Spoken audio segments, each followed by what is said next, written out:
Hi there! Welcome to the how-to video about how to use the Reedual machine from Precision Reed Products. One of the first things that you need to do when you already purchased a reed machine is set up a reed making space, whether you can set up a permanent one or whether it's your kitchen table like mine used to be and you'd have to put things away when you're done, put things back out, that's fine. But what you want to have is a space where you can use your reed machine, a light so that you can see what you're doing. I have the vacuum cleaner attached to the back of the table with C-clamps, but they do on the website you can buy an attachment that helps you hold the vacuum cleaner right onto the reed machine. Either way works for me. I have a couple different weights of sandpaper. I have 220 and 400 glued to a piece of glass so that it stays super flat, so that when you're sanding the back of the reeds you can really make sure that it's not warped and there's no weird little bumps or ditches in it. And you need a few specific tools. You need something to soak water in, a teeny little short-handled flat screwdriver. You need a reed clipper that corresponds with whichever reed size you're making. We'll be making a B-flat clarinet reed today, so I have a B-flat clarinet reed clipper. And then eventually, once you're doing the fine-tuning on the reeds, you should use a reed knife and a plaque to keep things flat, but that's after you've made a reed on the machine. So we're gonna start with some pre-made blanks. As I said, today we're going to be demonstrating a B-flat clarinet reed, but the Reedual is set up so that you can make anything within the clarinet or the saxophone family. You can go as small as an E-flat clarinet, you can go as big as a baritone saxophone reed. It just depends on how you want to use it and what numbers you set things to. But today it will be a B-flat clarinet reed. So to introduce you to the different parts of the machine, it should come set up for whatever size reed you are making. So this one has a piece of plastic that's taped on, and it's hard to see, but it's taped on up to the number 1 line right here because I use it for B-flat and E-flat clarinet reeds. If I were going to be using it for bigger reeds, it would slide up to different numbers corresponding on either side. There is no piece of plastic over here. It's just on this side to protect the table from the sandpaper. Here is the motor, and you also have the belt that attaches the motor to the sanding drum. So when you're ready to go, you loop it around the top of that and the top of the sanding drum, and then the two are attached so the motor will actually spin the sanding drum. Mine came with a piece of sandpaper attached to it, but you will eventually have to change them. So what I use is the Norton Pro Sand 220 sandpaper, but if you use different pieces of sandpaper, you will have to change the harder, softer resistance knob over here, which we'll talk about in a second. But when it comes time to change it, to put it on, the easiest thing to do is to fold down the sides just a little bit, because then they will fit evenly into this little notch.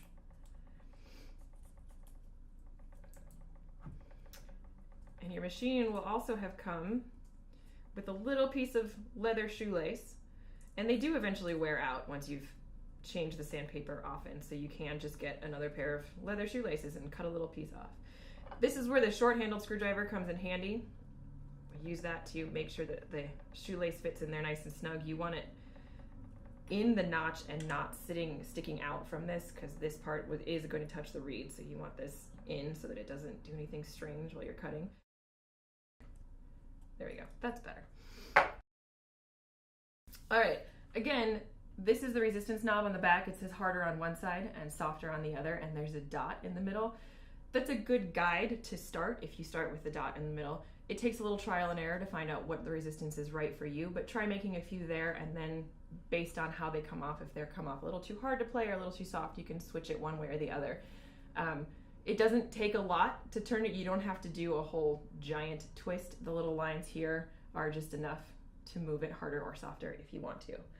All right, so one of the first things that you have to do is pick a model reed. A model reed is something that at one point was very good, that you played and really liked. It wasn't too hard, it wasn't too soft, it had a nice vibrancy, it was balanced nicely, so you want a reed that did actually play very well at one point, but is maybe just getting a little bit tired and you're about ready to retire it, and then you can retire it to be your reed machine model reed. So the model reed, you want to make sure it's not got any dust on the back so it sits flat, goes on the right side of the cutting table here. And you line it up according to the size reed you're making, because we're making B-flat reeds, B-flat clarinet reeds.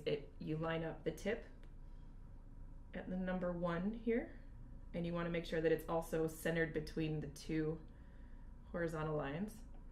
And then this little metal strap keeps it in place. So you tighten it down so that it doesn't wiggle around. You see it's in there pretty well. The purpose of putting the model reed over here is once it's attached and you flip the cutting arm up into position, it touches against this that basically traces it. So what you're going to do eventually is make smooth stripes down so that this follows the contours of your model reed and transfers it over here to the blank on this side. So as you're basically teaching the machine, this is the shape of the reed on this side. And this, you can start there and go a little bit further, and you can start in the center so that you're cutting away everything on the blank that doesn't match the model reed on this side.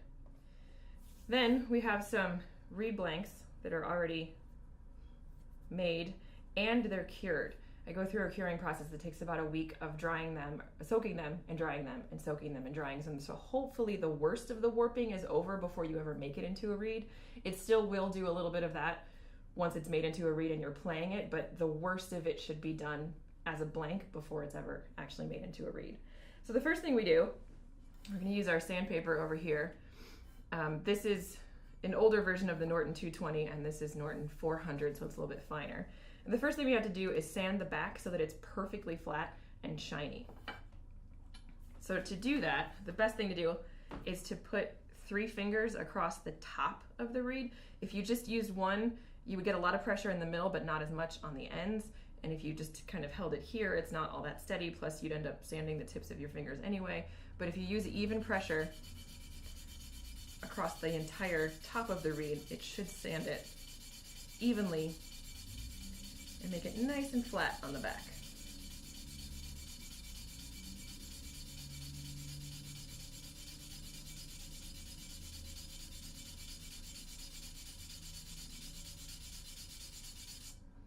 So what you want to look for, if you hold it up to a light and you look at it at an angle, the entire back of the reed should be reflective and shiny and there shouldn't be any dull spots in it. Usually if there's a dull spot, and this one has one, it's up in the corner. So I'm going to keep sanding it a little bit further because there's one little spot that just looks, it's not reflecting the light as much as the rest of it does. It's not super shiny. And it's hard to keep these from slipping. There we go.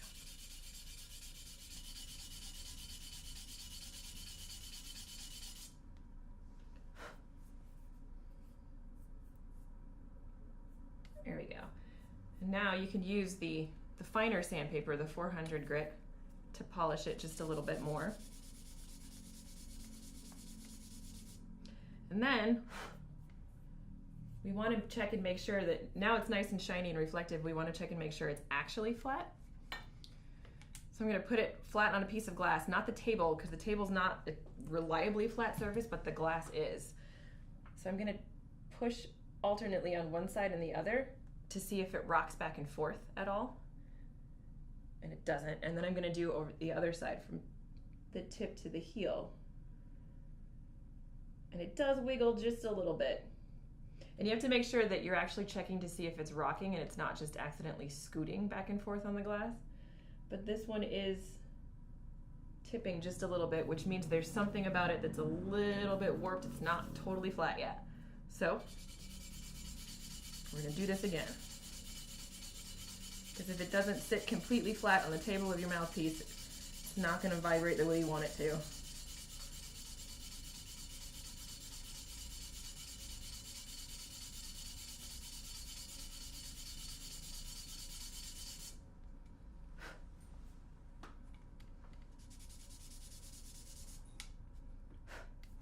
All right.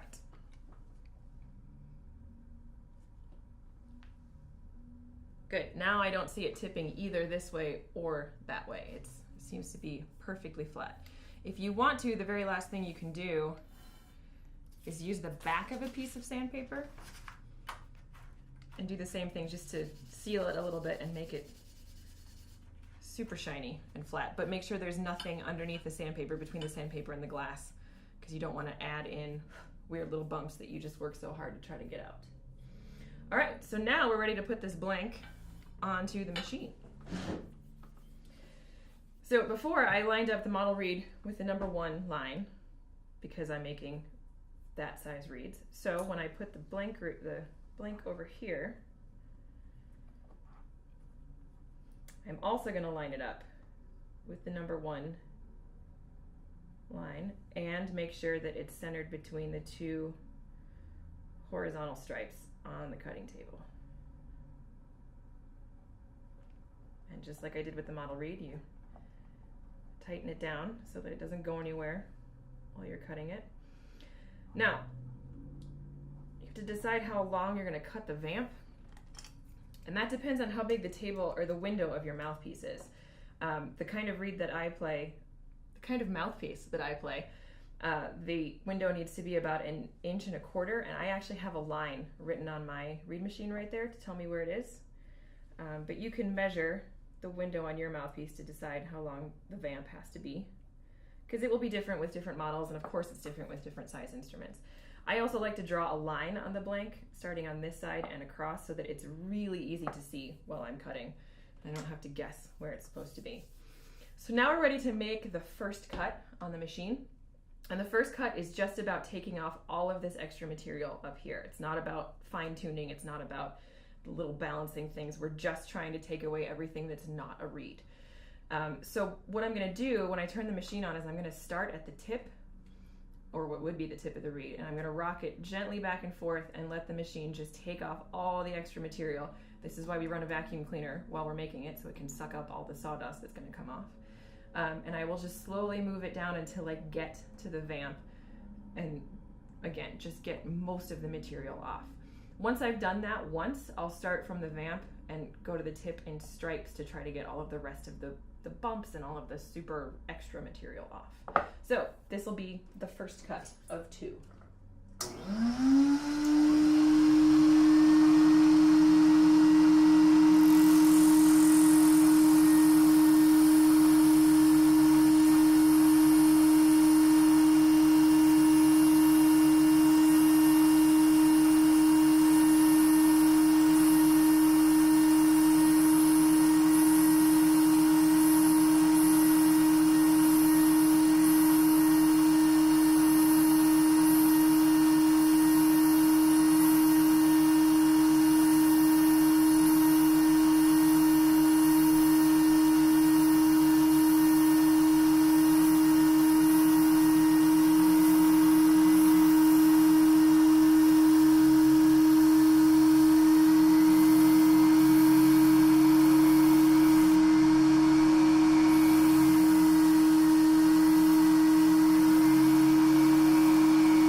So if you're watching, you'll see that I was holding the cutting table with my right hand. I did have my left index finger on the end of the table, but it was just to keep the machine from pulling it too quickly. This blank is particularly thick, and sometimes the machine will sort of grab the material and want to pull it past where you actually want the vamp to end. So if you do use any of your left hand at all, which you don't even have to, and you probably shouldn't, you can only just use one finger just to keep the arm from moving way too far. But all I was doing with my left hand was moving it back and forth and slowly sliding it down. So at this point, most of the material is off. It's still going to be a pretty thick blank, but most of the material is off on the first cut. And it does sort of resemble a reed. But now we need to get rid of those crazy square corners. So that's where the reed clipper comes in handy. And we will trim the tip so that it actually looks like a clarinet reed now. And you don't want to just cut the corners off, you want to cut it far enough that you are actually trimming a little bit off the tip as well, so that it's nice and curved and even. Now, I'm going to soak that in the water, because after the first cut, you should try play testing it just a little bit. Often, it's going to be really hard, but we've only cut it once, we are going to cut it a second time. So don't worry if after the first cut it's still really too hard to play. If after the first cut it's really easy to play and it seems really vibrant and responsive, just throw it away. That reed will never make you happy. If it's that thin after the first cut and doesn't need a second one, it means that the cane is rubbery and is probably not ever gonna make you happy. So after soaking it for 20 or 30 seconds in just water, there's nothing special in there, we're gonna play it and see what happens, if anything.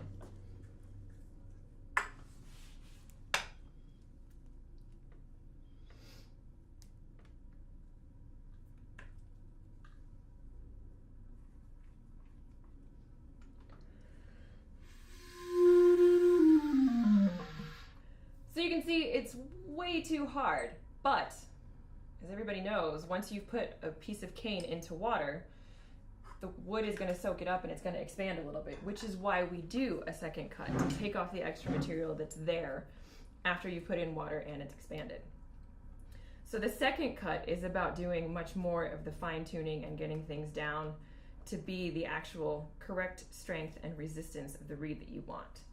So I'm sliding it back on, lining it up with the number 1 again, and making sure it's exactly halfway between and centered between those two horizontal lines. The second cut you can also do with commercial made reeds that you're just trying to make a little bit softer, if they're a little bit too hard. But you only ever want to put reeds on the machine after you've soaked them and play tested them. If you put a completely dry reed on the machine, the tip is likely to be a little bit warped or tipped a little bit up, and the machine will take off all of that stuff that's sticking up and probably strip the tip off of your reed. So regardless of whether you're making homemade reeds or you're working on commercial made reeds, the second cut should always be done after you've soaked the reed in water. So now what we're going to do, and actually I put this up a little too far. For the second cut, we are not going to start at the tip and work our way down the vamp. We're going to start at the bottom of the vamp and always work in stripes towards the tip. So what I'm going to do, and I'll show you without all of the equipment running so you can actually hear me talking. I will always start at the vamp, and then gently with my right hand, I will just pull it towards the tip. Now, when you do that, even if you start at one corner, if you have it tipped to try to work on this corner first, you should always let it fall back to center about halfway up the vamp. If you leave it tipped all the way so that the sandpaper is always just working on this side, it's going to completely take off the material on this corner. It's either going to take it down so far it's going to be about as thick as tissue paper, or it's going to take it completely off. So we're going to work on stripes. Like I said, I'm going to start at the tip and just go straight down, or I'm going to start at the side, but I'm going to let it go back to center so it'll make sort of a swooping shape. I'll start here and make sure it goes back to center. I'll start here and make sure it goes back to center. I'll start there and make sure it goes back to center, so that I'm always going from about here down. I'm always going straight on so that it doesn't take any material too far off of one side of the tip or the other. So here's the second cut, always starting from the vamp and working down to the tip.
Once you've done a number of stripes down the length of the reed, it should have taken off all the material that's left to be taken off.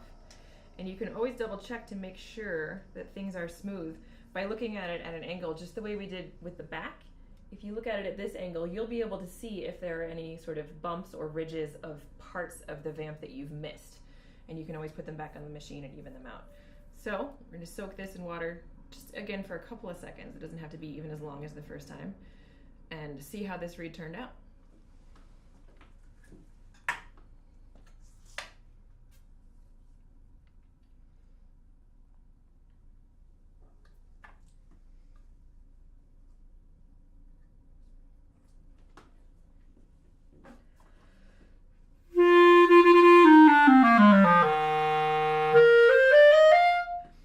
It's a completely playable reed. Now, after you take it off the machine, you will need to do some fine-tuning by hand just to make sure things are completely balanced, because there are imperfections that grow into the cane, because we are dealing with a living plant here.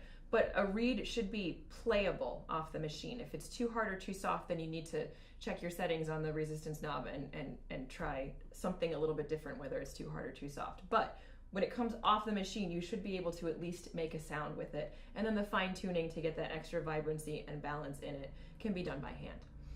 So I hope this helps. Thanks for watching, and enjoy making your own reeds.